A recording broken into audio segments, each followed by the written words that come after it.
Well, our dear Mr. Hancock was on this morning the other day with Philip and Holly, wasn't he? And being interviewed by Philip Schofield, he couldn't help himself but to get in a little dig about Mr. Hancock's tryst with his assistant in front of the camera all those weeks ago. And it appears that many viewers are not very impressed with him because of the nature of his little dig.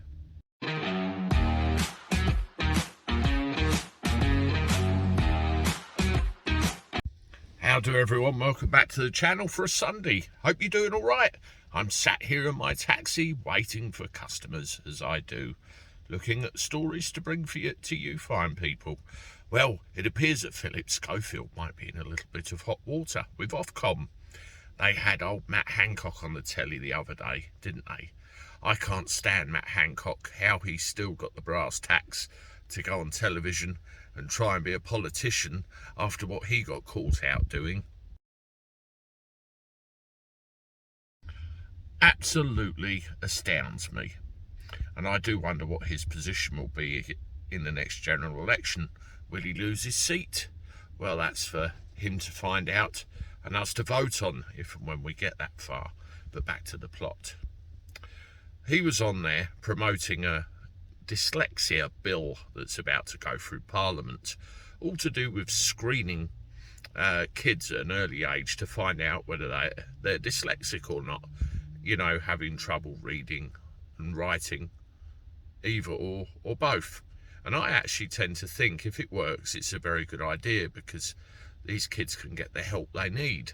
And in a lot of cases, they don't and slip through the cracks and have trouble for the rest of their days.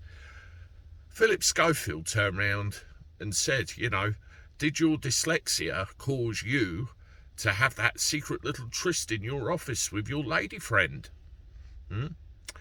Matt Hancock is, by his own admission, dyslexic. And he turned round and took it quite seriously and said, no, it didn't. It was a failure of leadership. I fucked it up. I expected other people to do this and I didn't do it myself. Hands up, Gov, you've got me. Holly Willoughby herself, who is dyslexic, didn't look none too pleased with that, and they've been chucked a load of OFCOM complaints their way.